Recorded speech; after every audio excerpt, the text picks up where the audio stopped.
18वीं लोकसभा के निर्वाचन के बाद और इस नए संसद भवन के बनने के बाद आज मैं पहली बार बोलने के लिए खड़ा हुआ हूं। आपने मुझे मौका दिया, उसके लिए बहुत बहुत धन्यवाद देता हूं। सभापति जी, सबसे पहले श्रद्धेय नेताजी को मैं नमन करना चाहता हूं, जिन्होंने अपने संघर्ष, अपनी हिम्मत, साहस और अपने पूरे जीवन की तपस्या समाज के उत्थान के लिए, देश और उत्तर प्रदेश की तरक्की के लिए और समाज के हर व्यक्ति की तरक्की और खुशहाली के लिए उन्होंने जो अपना पूरा जीवन समर्पित किया है, सबसे पहले मैं आपके माध्यम से उनको नमन करना चाहता हूँ। माननीय सभापति महोदय, श्रद्धेय नेताजी ने हम लोगों को अपने समाजवादी विरासत में इंसाफ और इंसानियत, न्याय और हक की लड़ाई करना सिखाया है और उस लड़ाई को हम लोग बखूबी अपने नेता आदरणीय अखिलेश यादव जी के नेतृत्व में शानदार तरीके से उस विरासत को न केवल लड़ रहे हैं, बल्कि नेताजी के हर सपने को पूरा करने तक हम लोग चुप बैठने वाले नहीं हैं। सभापति महोदय, बजट एक व्यापक विषय है और जब इस विषय के बारे में सोचते हैं तो समझ में नहीं आ रहा कि कहां से शुरू करें, क्योंकि देश में आज कोई वर्ग नहीं बचा है। कुछ चुनिंदा उद्योगपतियों के बारे में बात नहीं करूंगा, लेकिन देश के 140 करोड़ लोगों में से कम 95% लोग ऐसे हैं जो आज पूरी तरह से बर्बाद है। एनडीए की यह सरकार 11वां बजट पेश कर रही है, लेकिन इस 11वें बजट के बावजूद अगर मैं देखता हूं तो समाज की जो गरीबों के लिए सबसे ज़्यादा ज़रूरी चीज़ें हैं, स्वास्थ्य का है तो स्वास्थ्य 2023 और 24 में बजट घटा दिया है। किसानों का बजट जहां यूपीए के सरकार के समय 2014 तक 5.5 था, वहीं 24 आते आते ये 3.15 रह गया है। शिक्षा का बजट जहां 2013 में 4.77 था, आज 23-24 आते आते ये 2.5% रह गया है। इसी तरह से जितनी भी ज़रूरी चीज़ें हैं, सभापति महोदय, मुझे कहने में कोई संकोच नहीं, ये जो बीजेपी की एनडीए की सरकार है, ये सरकार पूरी तरह से गरीब विरोधी, किसान विरोधी, नौजवान विरोधी, बुनकर विरोधी, छात्र विरोधी, दलित विरोधी, पिछड़ा विरोधी, मजदूर विरोधी, जितनी भी अगर उपाधियां दी जाएंगी सभापति महोदय वो कम हैं। और मैं कोई राजनीतिक भाषण नहीं दे रहा हूं, मैं उदाहरण सहित आपको जब नंबर आए तो बोल देना, और हमें पता है आपका नंबर भी नहीं आएगा आपकी पार्टी में, ये भी पता है हमें। सभापति महोदय, श्रद्धेय नेताजी ने हमेशा कहा है कि चुनाव में या जनता के बीच किया हुआ वादा अगर आप पूरा नहीं करते हैं तो वो भी एक सबसे बड़ा भ्रष्टाचार है, और उस भ्रष्टाचार में अगर किसी ने वर्ल्ड रिकॉर्ड बनाया है तो बीजेपी की और एनडीए की सरकार ने बनाया है। सभापति महोदय, 2014 के चुनाव के समय प्रधानमंत्री जी ने वादे किए कि 2 करोड़ रोजगार हर साल मिलेंगे। स्वामीनाथन जी, जिनको भारत रत्न दिया है, सरकार को मैं धन्यवाद देता हूं, लेकिन वो धन्यवाद अधूरा है जब तक उनकी सिफारिशों को नहीं मानते हो। 2007-8 से लगातार मांग चल रही है देश में कि स्वामीनाथन जी की जो सिफारिश है, किसानों को 1.5 गुना समर्थन मूल्य देने का, एमएसपी की गारंटी देने का, कानूनी हक और अधिकार देने का, उस गारंटी को आज तक नहीं माना, आज तक नहीं माना, आज तक नहीं माना। स्वामीनाथन जी को आज तक नहीं माना। अध्यक्ष जी, डिस्टर्ब ना करिए।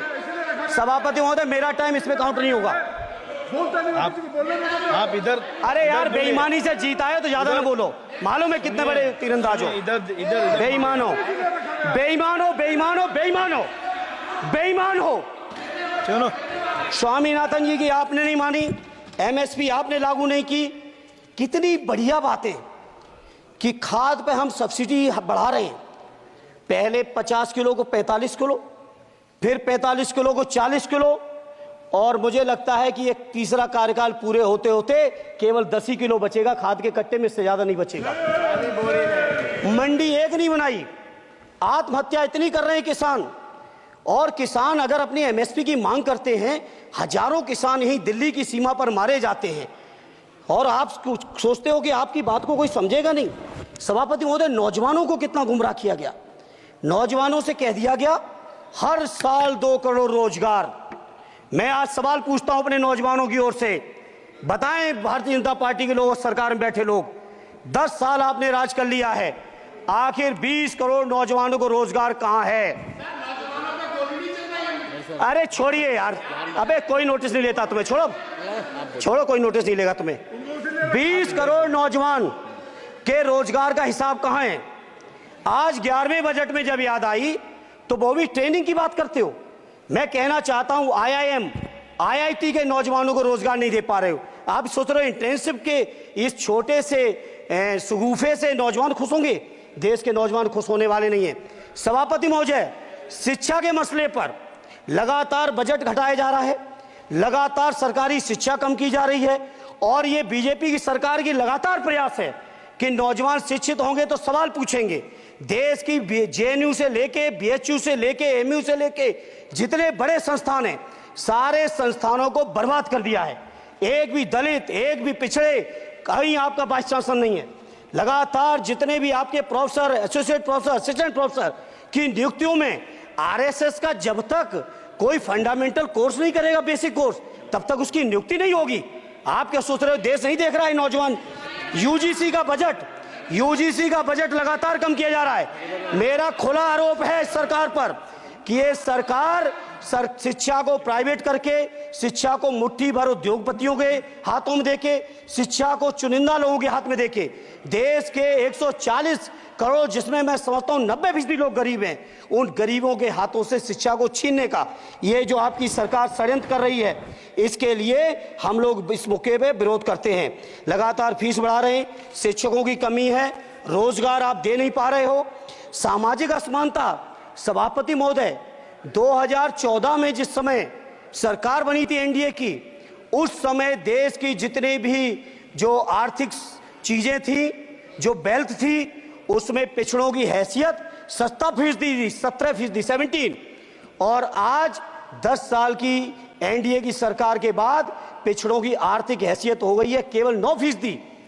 मैं कहना चाहता हूं चुनौती के साथ, वित्त मंत्री अपने जवाब में बता दें, अनुसूचित जनजाति का एक भी व्यक्ति देश में अरबपति हो तो बता दो, एक भी अरबपति हो तो बता दो, एक भी दलित को अरबपति आपने बना दिया हो तो बता दो, एक भी पिछड़े को बना दिया हो तो बता दो। आप जवाब में दे देना, आप डेटा दे देना, आप डेटा दे देना, हमारी दबाव नहीं रुकेगी।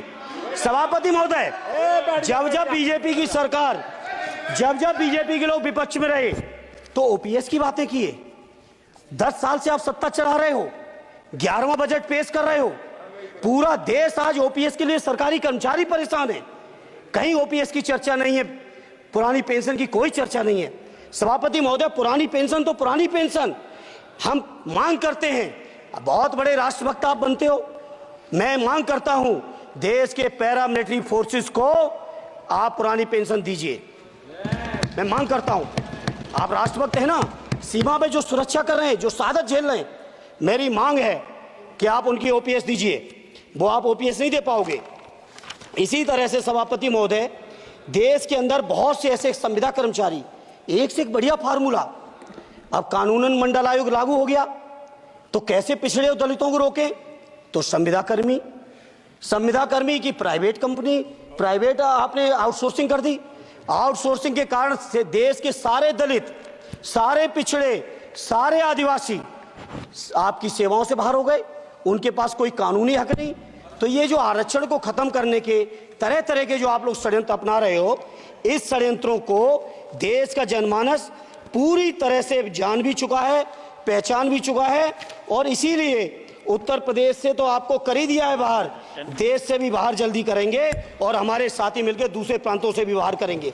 इसी तरह सभापति महोदय, हम मांग करते हैं, आप सोचिए, उत्तर प्रदेश अकेले के अंदर, देश के हालात मुझे नहीं पता और बदतर होंगे, अकेले उत्तर प्रदेश में 1000 से ज्यादा शिक्षा मित्र आत्महत्या कर चुके। सभापति महोदय, कोई सरकार के कान पे जू नहीं रेंग रही है, किसान आत्महत्या कर रहे हैं, कोई मतलब नहीं, अनुदेशकों को तनख्वाह नहीं मिल रही है समय से, कोई मतलब नहीं, आंगनबाड़ी महिलाएं परेशान हैं, इनको कोई मतलब नहीं सभापति महोदय।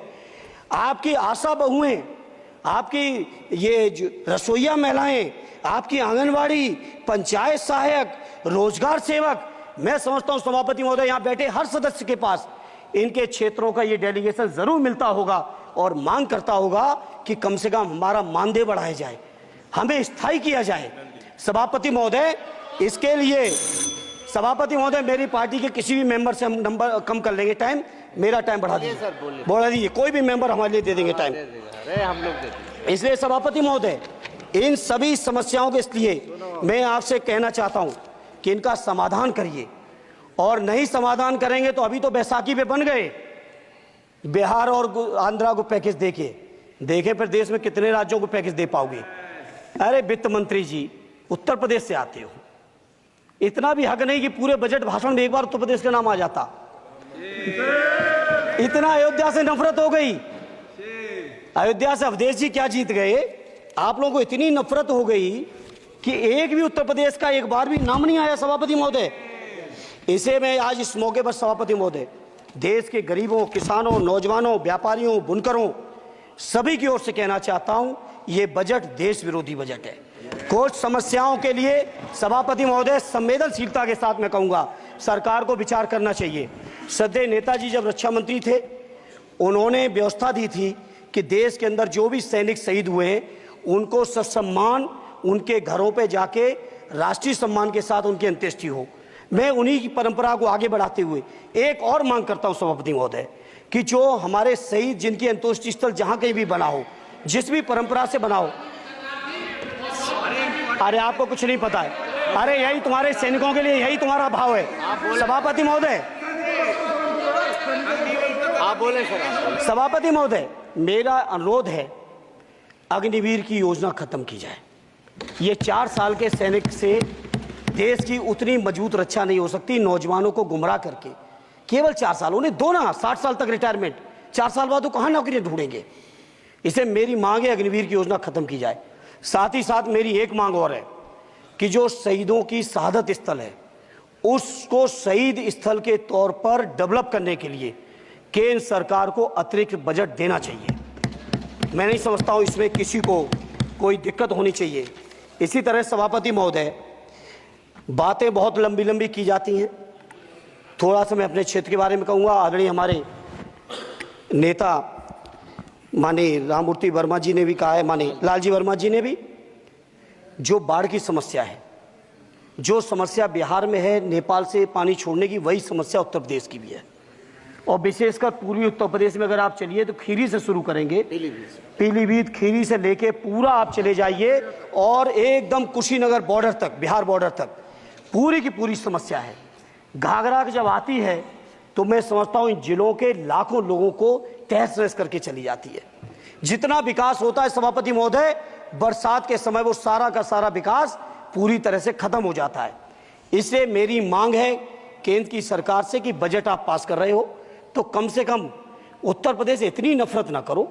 2 बार तो उत्तर प्रदेश की दम पे ही बैठे थे और तब भी ये वित्त मंत्री जी हंस रहे हैं, इनके यहाँ भी आता है बाढ़ तो जाती होगी, महाराज बसता तो नहीं होगा, कुशीनगर बसता नहीं होगा, आपका मऊ बसता नहीं है, आजमगढ़ बसता नहीं, अम्बेडकर नगर बसता नहीं, बहराइच बसता नहीं, खीरी बसता नहीं, श्रावस्ती बसता नहीं, पीलीभीत बसता नहीं, बलिया बसता नहीं है, कुशीनगर बसता नहीं है, गोरखपुर बसता नहीं है। इतने जिले तो हमारे उत्तर प्रदेश के प्रभावित हैं। तो बिहार की तरह से एक विशेष पैकेज हमारे उत्तर प्रदेश के लिए भी दे दो। कम से कम इतना तो कहने की हिम्मत रखो, केवल चीखने के लिए बैठे हैं सब के सब। इस सभापति महोदय, दूसरा एक मैं बात, हमसे पूर्व जो सांसद रहे हमारे आजमगढ़ के, बड़ी लंबी लंबी बातें की, गोरखपुर से आजमगढ़ होते हुए बनारस तक का हमने रेलवे लाइन स्वीकृत करा दिया। सभापति महोदय मैंने जब पता किया अधिकारियों से तो सच्चाई ये है कि अभी उस पर एक भी पैसे का बजट का आवंटन नहीं है, नहीं है बजट का आवंटन। हाँ, आज आप ही ने तो पेश किया बजट, आप ही तो साइन किए हो, निर्मला जी ने तो किया नहीं होगा, आप ही ने किया होगा। तो सभापति महोदय उस पर बजट भी आए, उस पर बजट भी आना चाहिए। दूसरा सभापति महोदय, ये जो समस्या है बाढ़ वाली, मैं समझता हूं कोई अकेले मेरी नहीं है, मेरे अकेले क्षेत्र की नहीं है, जो भी संवेदनशील व्यक्ति होगा इस पर जरूर गंभीरता से सोचेगा, उसको सोचे। इसी के साथ मैं अपनी पार्टी की ओर से इस जन विरोधी बजट का पुरजोर विरोध करता हूं। बहुत बहुत धन्यवाद।